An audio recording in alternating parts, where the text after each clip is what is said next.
अर्हम्। पूर्व कक्षा में हमने श्रावकाचार पर चर्चा की। आज हम चर्चा करेंगे श्रमणाचार पर। भारतीय संस्कृति की दो मुख्य धाराएं रही, ब्राह्मण संस्कृति एवं श्रमण संस्कृति।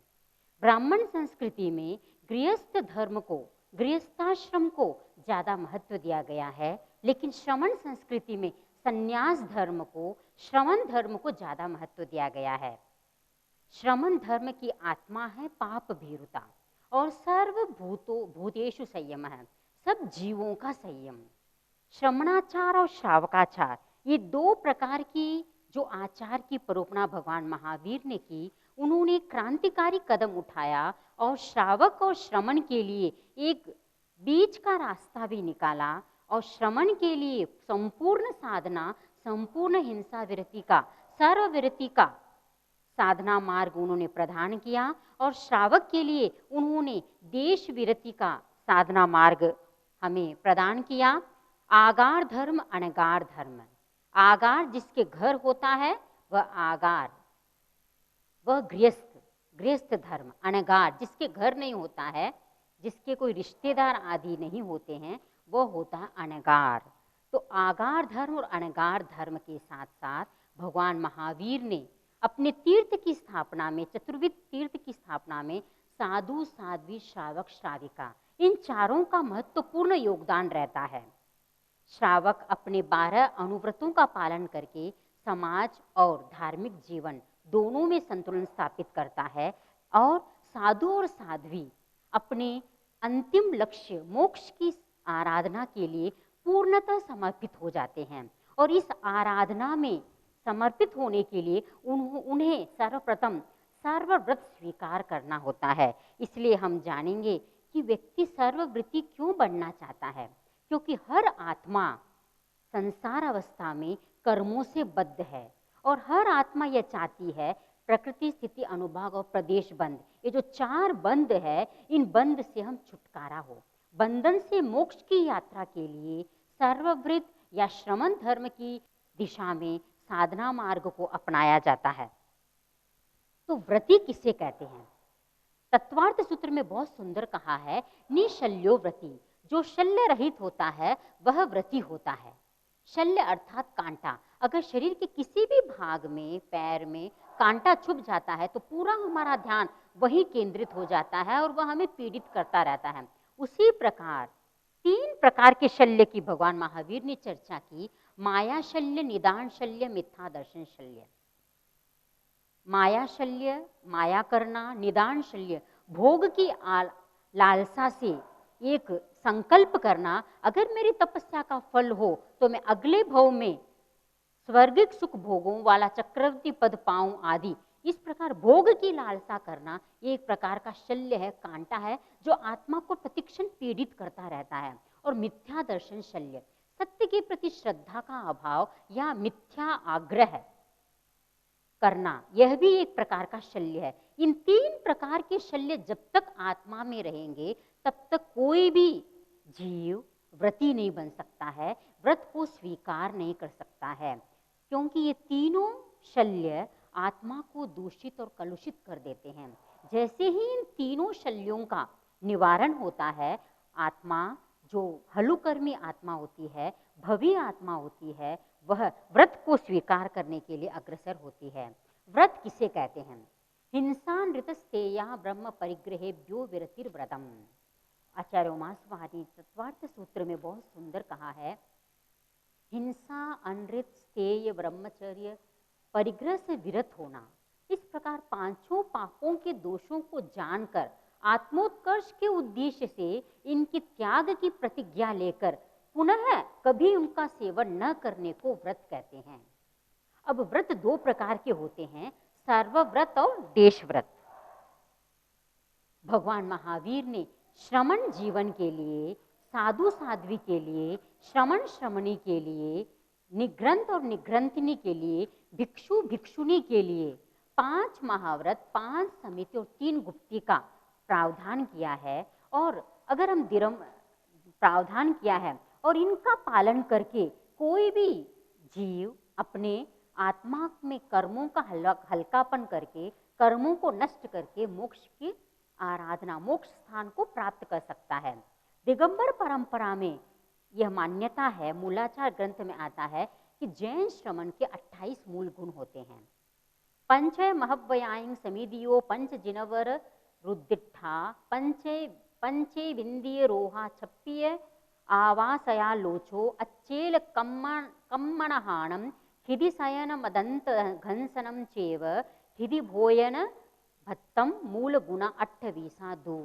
5 महाव्रत, 5 समिति, 5 इंद्रिय निग्रह, 6 आवश्यक और 7 अन्य मूल गुण जैसे लोच, अचेल वस्त्र धारण नहीं करना, अस्नान स्नान नहीं करना, भूमि पर शयन करना, अदंत घर्षण दंत मंजन आदि नहीं करना, स्थिति भोजन खड़े खड़े भोजन करना, एक भक्त दिन में एक बार भोजन करना। ये जो 28 मूल गुण है, दिगंबर मान्यता के अनुसार हर श्रमण को इन 28 गुणों का विधिवत पालन करना चाहिए। और आज भी दिगंबर परंपरा में इन 28 गुणों को यथावत पालन करने का प्रयास किया जाता है और वही मूलतः साधु होता है। लेकिन श्वेतांबर परंपरा में श्रमण के मूल 27 गुणों की चर्चा मिलती है।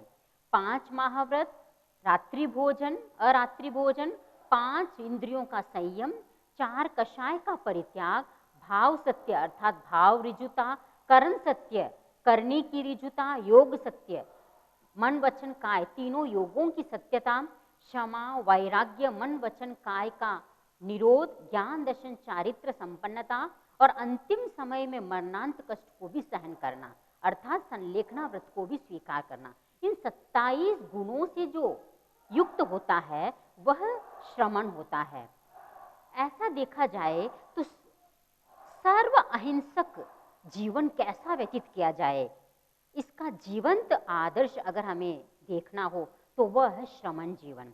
किस प्रकार जागरूकता पूर्वक हर प्रवृत्ति को करते हुए शरीर युक्त आत्मा किस प्रकार नए कर्मों के प्रवेश को रोकती है और अपने शुभ ध्यान, शुभ स्वाध्याय आदि के द्वारा पूर्व संचित कर्मों को क्षय कर इन 27 गुणों का विधिवत पालन करते हुए गृहस्थ जीवन में, समाज में जीते हुए किस प्रकार वे निर्लिप्त और अनासक्त जीवन जीते हैं और अपने मनुष्य जीवन को सार्थक करते हैं। तो पहले है 5 महाव्रत। ये जो 5 महाव्रत है, अहिंसा, सत्य, अस्तेय, ब्रह्मचर्य और अपरिग्रह, ये जो 5 व्रत है यह हर धर्म संप्रदाय में मान्य है। बौद्ध परंपरा में, बौद्ध धर्म में उन्होंने इसी पंचशील के रूप में स्वीकार किया है और वहाँ पतंजलि योग दर्शन में वहाँ पंचयम के रूप में इसको स्वीकार किया है और जैन दर्शन में 5 अनुव्रत या 5 महाव्रत के रूप में इसको स्वीकार किया गया। थानंग और दशवेकालिक सूत्र, आवश्यक सूत्र, उत्तराधीन सूत्र आदि में 5 महाव्रत, आचारांग सूत्र आदि में 5 महाव्रत और अष्ट प्रवचन माता के बारे में विस्तार से वर्णन है। जो साधु होता है वह देश काल निरपेक्ष दीक्षा स्वीकार करने से पूर्व सर्व सावध्य योग का आजीवन के लिए, जीवन भर के लिए सर्वथा त्याग करता है और वह सर्व प्रणतिपात विरमण, सर्व मृषावाद विरमण, सर्व अदत्तादान विरमण, सर्व मैथुन विरमण, सर्व परिग्रह विरमण का व्रत स्वीकार करता है। इसीलिए कहा गया है साधु जीवन स्वीकार करना मोम के दांतों से लोहे की चने चबाने जैसा होता है। इस प्रकार का जो कठोर साधना मार्ग है, इसमें जो साधु है वह 3 करण 3 योग से मन, वचन और काया तीनों से और कृत, कारित और अनुमोदित 9 कोटियों सहित संपूर्ण अहिंसा, हिंसा का त्याग करता है। वह है संपूर्ण झूठ बोलने का त्याग करता है, संपूर्ण चोरी करने का त्याग करता है, संपूर्ण मैथुन सेवन का त्याग करता है और संपूर्ण परिग्रह का त्याग करता है। यह है 5 महाव्रत, जैन दर्शन का मूल श्रमण जीवन का मूल धर्म। अब पहला है अहिंसा महाव्रत। अहिंसा महाव्रत के अंतर्गत जो साधु होता है वह 6 जीव निकाय, जैन दर्शन में भगवान महावीर ने एक अनूठी और एक अनुपम देन हमको प्रदान की है षट जीव निकाय का सिद्धांत। पृथ्वी, जल, अग्नि, वायु और वनस्पति, ये जो 5 स्थावर काय है, ये स्वयं जीव है, ये स्वयं चेतन है, इनमें चेतनता है। इस प्रकार इन पांचों और जो ये द्विंद्रिय से लेकर पंचेंद्रिय, इनमें भी चेतना है।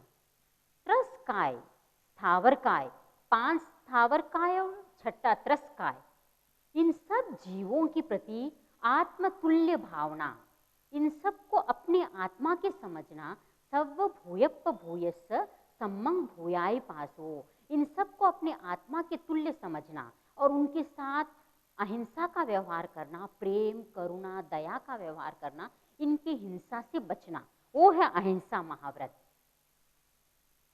और आचारांग सूत्र में तो यहाँ तक कहा गया है, ये जे लोयम अब्बाइकई से अत्तानम अब्बाइकई, जे अत्तानम अब्बाइकई से लोयम अब्बाइकई, जो लोक अर्थात पृथ्वी, अब, जल, वायु, अग्नि, वनस्पति के अस्तित्व को नकारता है, उनका हनन, शोषण, उनका दोहन करता है, वह अपने अस्तित्व को ही खतरे में डालता है। अर्थात पर्यावरण संरक्षण का एक महत्वपूर्ण सिद्धांत है अहिंसा महाव्रत। और जो साधु होता है, जो श्रमण होता है, वह पूर्ण अहिंसक होता है। जैसे वह दीक्षा स्वीकार करता है तो षट जीव निकाय को अभयदान प्रदान कर देता है। जैसे ही वह सर्वव्रत स्वीकार करता है, जो 6 जीव निकाय है वे उनसे निर्भीक बन जाते हैं कि अब यह प्राणी मुझे नहीं मारेगा। इस प्रकार उनके भीतर एक अभय की चेतना जागती है, और जो श्रमण है उसके भीतर एक पाप भीरुता की चेतना जागती है। और जो 6 जीव निकाय है, भगवान महावीर कहते हैं कि परस्परोपग्रहो जीवानाम, हमारा जीवन परस्पर आश्रित है। हम निरपेक्ष जीवन नहीं जी सकते हैं। जब तक हमारा संसारी जीवन है तब तक हमारा सारा काम सापेक्ष जीवन, सापेक्षता से चलता है, क्योंकि हमें जल की आवश्यकता है, अग्नि की आवश्यकता है, वायु की आवश्यकता है, वनस्पति की आवश्यकता है। अगर हम इन सब का आवश्यकता से अधिक उपयोग करेंगे, उपभोग करेंगे, अपनी इच्छाओं पर नियंत्रण नहीं करेंगे, तो प्रकृति कब तक अपना संतुलन बनाए रखेगी। तो प्रकृति का संतुलन होने पर ही हमारे अस्तित्व की सुरक्षा हो सकती है। और ये अहिंसा महाव्रत न केवल पर्यावरण संरक्षण और शांतिपूर्ण अस्तित्व के लिए अपेक्षित है, अपितु एक श्रमण जीवन को शांतिपूर्ण, मतलब सामाजिक जीवन में शांतिपूर्ण जीवन के लिए भी अहिंसा महाव्रत बहुत अपेक्षित है। इससे समाज में व्याप्त अनेक प्रकार के पर्यावरण हिंसा आदि की समस्याओं पर भी स्वतः नियंत्रण प्राप्त हो जाता है। और जो श्रमण होता है वह पूर्ण अहिंसक होने के कारण वह पूर्णतः निर्भीक होता है। और 5 महाव्रतों की पोषण के लिए, पुष्टि के लिए भगवान महावीर ने 5 भावनाओं की चर्चा की।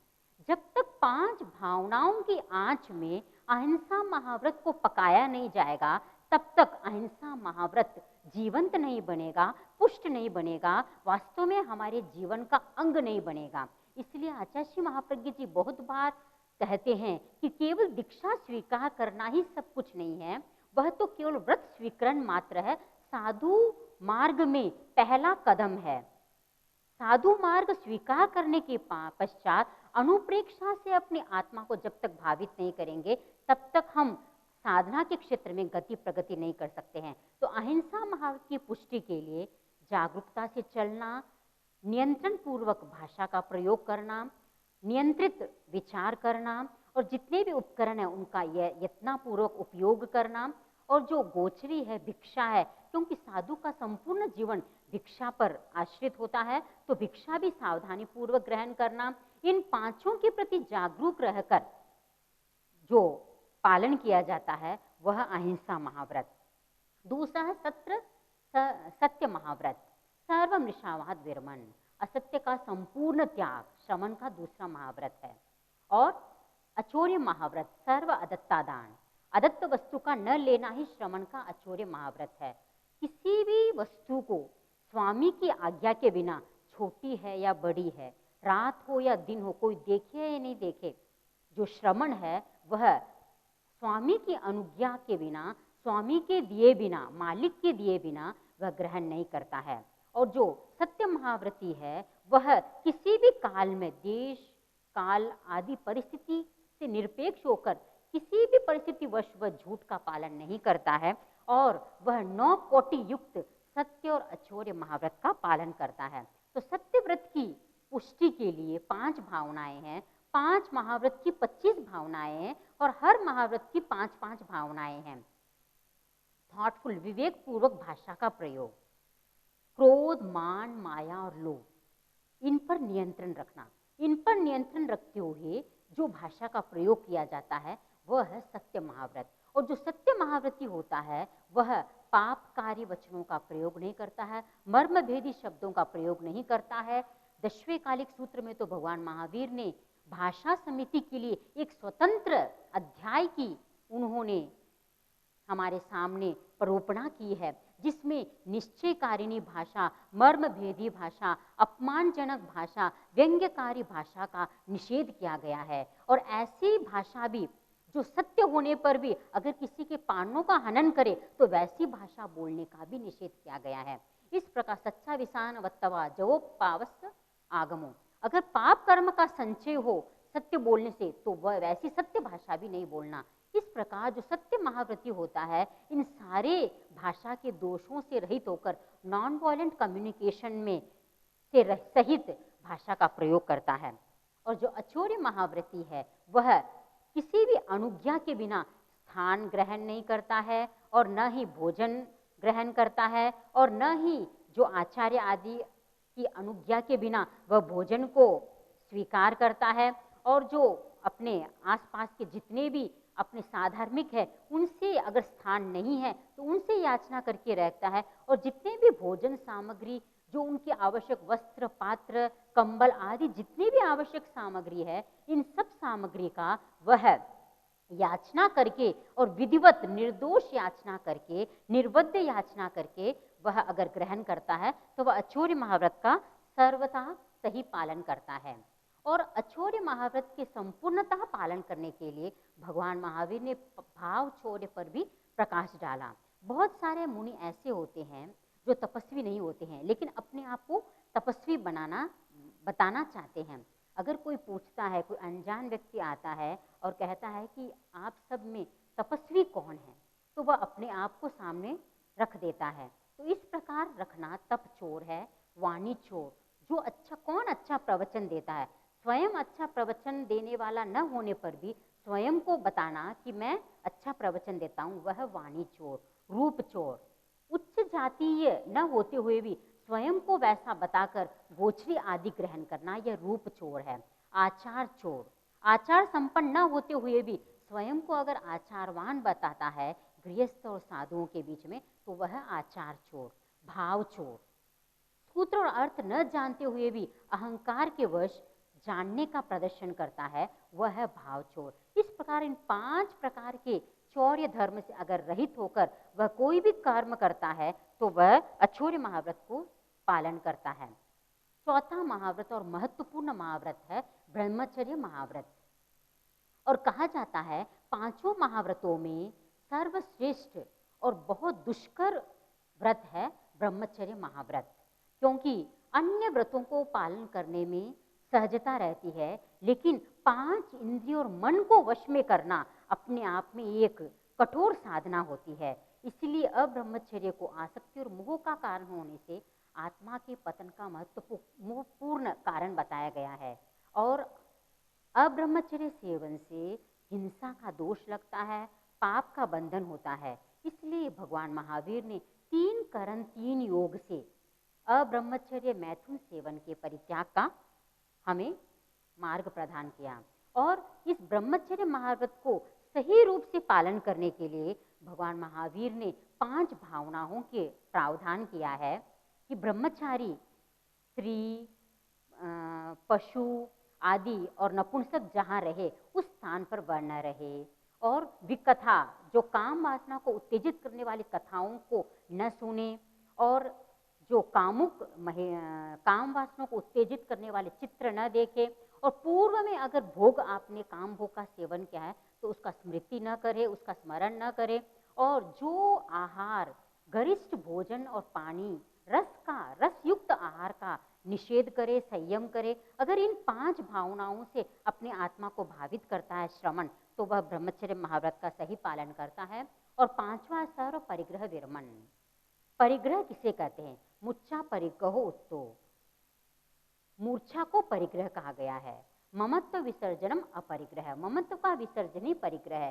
जो साधु होता है वह अकिंचन होता है, उसके पास साधु जीवन को चलाने के लिए आवश्यक उपकरण वस्त्र, पात्र, कंबल, ये महत्वपूर्ण उपकरण होते हैं जो उसकी साधना में सहयोग करते हैं। तो ये जो पांचवा महाव्रत है सर्व परिग्रह विरमण, इसमें जो साधु होता है बाह्य परिग्रह और आभ्यंतर परिग्रह। जो बाह्य परिग्रह 9 प्रकार के हैं, क्षेत्र, वास्तु, धन, धान्य, कुप्य, द्विपद, चतुष्पद आदि जो बाह्य परिग्रह उनसे विरत रहता है। और आभ्यंतर क्रोध, मान, माया, लोभ, जो 4 परिग्रह है उनका भी त्याग करता है। इस प्रकार जो साधु है वह इस समाज में रहते हुए भी, भौतिक जगत में रहते हुए भी अनासक्ति का विकास करता है और अपने शरीर के उपकरण, शारीरिक जीवन को चलाने के लिए, जो संयमी जीवन को चलाने के लिए जो उपकरण है, साध्वाचार के उपकरण है, उनको भी अनासक्त भाव से प्रयोग करता हुआ जीवन यापन करता है और उन पर आसक्ति नहीं रखता है। और अपरिग्रह महाव्रत को पुष्ट करने के लिए स्पर्श, रस, गंध, वर्ण और शब्द, इन 5 इंद्रिय विषयों के प्रति राग द्वेष का नियंत्रण करता है। और जब तक इन 5 इंद्रिय विषयों पर आसक्ति और जो द्वेष भाव है उनको छोड़ने पर अपरिग्रह महाव्रत को पोषण मिलता है और वह सर्व जो परिग्रह व्रत है उसको अच्छी तरह पालन कर सकता है। भगवान महावीर ने 5 महाव्रत के साथ साथ 10वें कालिक सूत्र में 6ठा रात्रि भोजन विरमण व्रत को भी स्वीकार किया है। यह मान्यता है कि जो रात्रि भोजन है वह हिंसा का घर है और इसलिए भगवान महावीर ने इसको मूल गुण के, दिगंबर परंपरा तो इसको मूल गुण के अंतर्गत स्वीकार करती है, लेकिन श्वेतांबर परंपरा इसको उत्तर गुण के रूप में स्वीकार करती है। और रात्रि भोजन का निषेध अहिंसा के महाव्रत की रक्षा एवं संयम की रक्षा दोनों दृष्टियों से आवश्यक माना गया है। इसीलिए सूर्य अस्त होने से लेकर सूर्योदय तक मुनि के लिए आहार, पानी आदि किसी प्रकार की इच्छा का, मन से भी इच्छा नहीं करने का व्रत, आजीवन व्रत स्वीकार करना होता है। जो साधु होता है जीवन भर के लिए रात्रि भोजन विरमण का व्रत स्वीकार करता है। अब अष्ट प्रवचन माता में 5 समिति और 3 गुप्ती के अंतर्गत समिति किसे कहते हैं? कहा जाता है जो साधु अष्ट प्रवचन माता का शुद्ध पालन करता है वह भी मोक्ष को प्राप्त कर सकता है। तो वो क्या है अष्ट प्रवचन माता? 5 समिति। तो समिति किसे कहते हैं? चारित्रानुकूला प्रवृत्ति समिति ही, चारित्र के अनुकूल प्रवृत्ति को समिति कहते हैं। अर्थात जो साधु होता है वह जब तक शरीर है तब तक गमनागमन, वाणी का प्रयोग, शारीरिक प्रवृत्ति आदि करना पड़ता है, लेकिन अगर वह यत्नपूर्वक हर कार्य को करता है तो पाप कर्म का बंधन नहीं होता है। जब भगवान महावीर से मेघ कुमार ने पूछा कि मैं शारीरिक क्रियाओं को करते हुए भी किस प्रकार पाप कर्म से मैं बच सकता हूँ, तो भगवान महावीर ने कहा, जयम चरे जयम चिट्टे जय मासे जयम से जयम मुंजंतो भाषंतो पाव कमंड बंदई। यत्नपूर्वक चलो, खड़े रहो, बैठो, बोलो और भोजन करो। अगर सब कार्य जागरूकता पूर्वक करोगे तुम्हारे सब कार्यों को करते हुए भी किसी भी प्रकार का पाप कर्म का बंध नहीं होगा। तो 5 समिति के प्रति जागरूकता, इरिया समिति, भाषा समिति, एषणा समिति, आदान निक्षेप और उत्सर्ग समिति। पहले है इरिया समिति।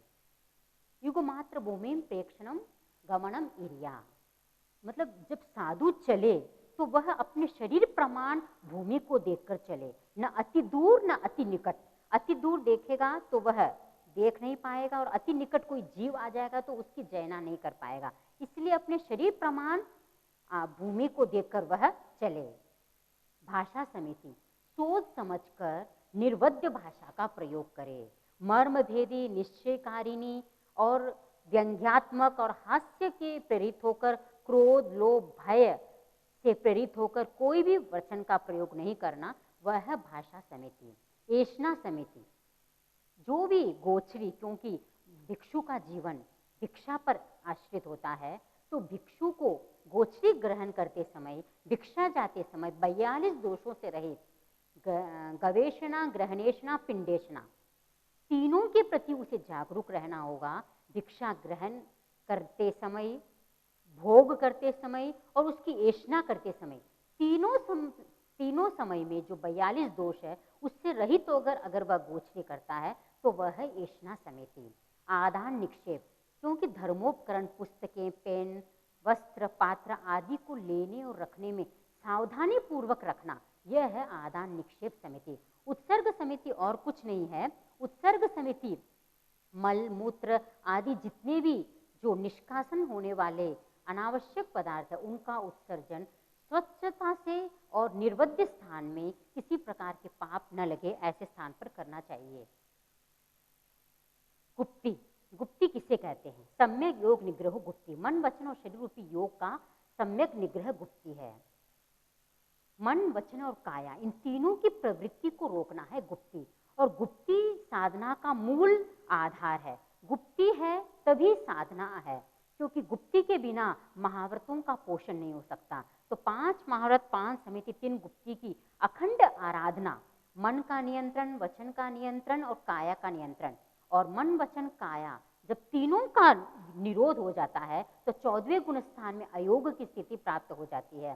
जो वर्तमान में साधु साध्वी है, जो भिन्न संप्रदाय है, श्वेतांबर और दिगंबर, उन साधुओं की चर्या आपके सामने है। जो साधु है वह आगे 5 महाव्रत और अष्ट प्रवचन माता का पालन करके 12 प्रतिमाएं भी स्वीकार करता है। 12 प्रतिमाओं के अंतर्गत जो प्रथम 7 प्रतिमाएं हैं, एक मासिकी से स्वयं इस प्रतिमा से, ये एक प्रतिमा एक तप विशेष है जिसमें श्रमण अपने आत्मा को नियोजित करता है, अपनी आत्मा को तप में नियोजित करता है। 1 मास तक, 2 मास, 3 मास, 4 मास, 5 मास, 6 मास, 7 मास तक वह एक दत्ती जितना आहार ग्रहण करता है और अनेक प्रकार के संयम को स्वीकार करता है।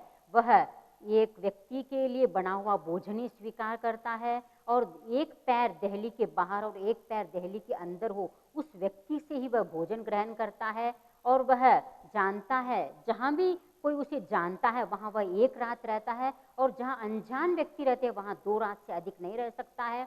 और वो जो निग्रंथ है, अगर उसको बोलने का अवसर पता है, 4 कारणों से ही वह बोल सकता है। आहार आदि की याचना करने के लिए, मार्ग आदि पूछने के लिए, स्थान आदि के लिए अनुमति प्राप्त करने के लिए, किसी प्रश्न का समाधान करने के लिए। और ये जो अनगार है, उपाश्रम में यदि कोई आग भी लगा दे तो भी बाहर निकलने का प्रयास नहीं करता है। और कोई हिंसक प्राणी आ जाए तो भी अपने बचाव का प्रयास नहीं करता है। और अगर कोई निर्दोष प्राणी उसके पास चले आ जाए तो वह उससे पीछे हट जाता है। और वह उष्णता की स्थिति में शीत स्थान में नहीं जाता है और शीत काल में वह उष्ण स्थान की गवेषणा नहीं करता है। इस प्रकार 7 प्रकार की जो प्रतिमाएं हैं इसमें ये सारे नियमों का पालन करता है और क्रमशः 2, 3, 4 रत्ती अन्न और जल को स्वीकार करता है और आने वाले उपसर्गों को समभाव से सहन करता है। 8वीं, 9वीं और 10वीं प्रतिमा वाला जो साधु है वह 7 दिन रात के लिए स्वीकार की जाती है। प्रथम सप्त अहोरात्रि की प्रतिमा में जो साधु होता है वह उपवास स्वीकार करके या आतापना भूमि में सीधा लेट जाता है या पार्श्व शयन करता है या कायोत्सर की मुद्रा में बैठकर वह ध्यान करता है और देव, मनुष्य और तिरस संबंधी उपसर्ग प्राप्त होने पर वह समभाव से सहन करता है। और 11वीं और 12वीं प्रतिमा वाला जो मुनि होता है, 11वीं प्रतिमा 1 दिन रात की होती है और बेले के उपवास सहित वह दोनों हाथों को,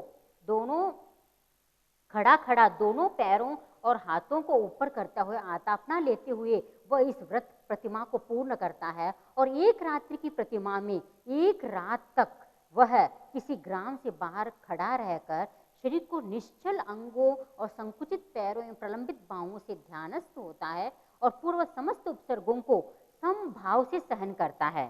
इस प्रकार जो इन प्रतिमाओं का जो काल है, प्रथम प्रतिमा 1 मास की, द्वितीय 2 मास की, इस प्रकार इस पूरे प्रतिमा काल में प्रथम 7 प्रतिमाओं के लिए 2 वर्ष 4 महीने लगते हैं और अंतिम 5 प्रतिमाओं के लिए 22 दिन, क्योंकि 7, 7, 7 और 1 दिन और 1 रात में समाप्त होती है।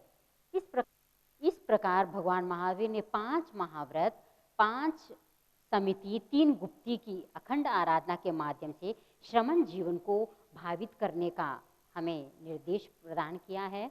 जो श्रमण होता है इन 5 महाव्रत और अष्ट प्रवचन माताओं का सम्यक पालन करता हुआ और अनेक प्रकार के जो उसके व्रत है, वह वाहन का प्रयोग नहीं करता है, वह भोजन नहीं बनाता है, वह किसी प्रकार का परिग्रह नहीं रखता है और वह किसी प्रकार का मांसाहार का सेवन नहीं करता है और वह चातुर्मास में 4 महीने तक एक ही स्थान पर स्थिर रहता है, ग्रामानुग्राम विहरण करते हैं और अपने जो उपकरण है अपने कंधों पर स्वयं लेते हैं और जो आहार आदि है वे अपने उड़न जो लकड़ी के पात्र उसमें ग्रहण करते हैं और उनका संपूर्ण जीवन एकदम सीधा सरल होता है। इस प्रकार जो निर्दोष जीवन शैली है, अहिंसक, संपूर्ण अहिंसक जीवन शैली है, वह श्रमण जीता है और वे हमारे लिए आदर्श है। किस प्रकार समाज में रहते हुए निर्बद्ध जीवन जीते हुए किस प्रकार पाप कर्मों से रहित होकर